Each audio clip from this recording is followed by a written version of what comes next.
నమస్తే సార్. ఈరోజు పవన్ కళ్యాణ్ గారు కొండగట్ట ఆంజనేయ స్వామిని దర్శించుకున్నారు. అలాగే 30 కోట్లు కూడా విరాళంగా ఇచ్చారు. ఎలా అనిపిస్తుంది? అది దేవుడి సొమ్ము దేవుడికి ఇవ్వడం చాలా మంచి పని. కానీ అన్ని గుళ్ళకి సహాయం చేస్తే చాలా సంతోషపడతారు. ఒక్కళ్ళు కాదు, మొత్తం హిందువులందరూ సంతోషపడతారు.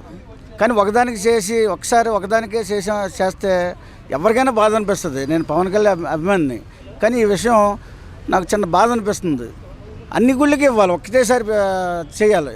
ఇప్పుడు సపోజ్ ఫ్రీ బస్ ఉంది, రాష్ట్రంలో ఒకదానికి ఇస్తే ఎలా ఉంటుంది? బాధగా ఉంటుంది కదా.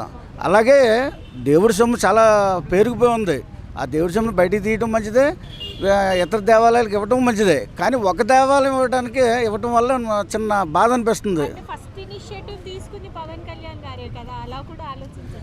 అదేదో ఒకసారి ఒక 10 గుళ్ళు చేశారనుకో, ఇంకా 10 మందికి ఇస్తారు అని ఒక ఆలోచన ఉంటుంది. ఇప్పుడు చేసిన తెలంగాణకి చేశారు, ఆంధ్రాకి కూడా ఒకసారి చేస్తే బాగుంటుంది.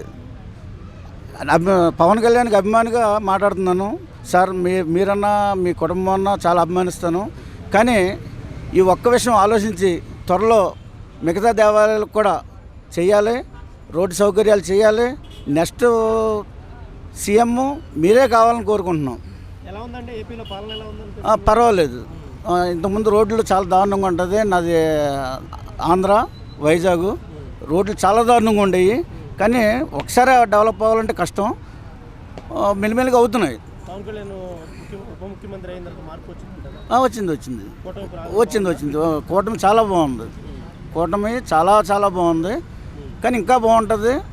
ఇంకా మంచి పనులు చేస్తే మళ్ళా పట్టు నాకు ఓటేయండి అని తిరగక్కర్లేదు, వేసుకుంటే వెళ్ళిపోతారు ఓట్లు.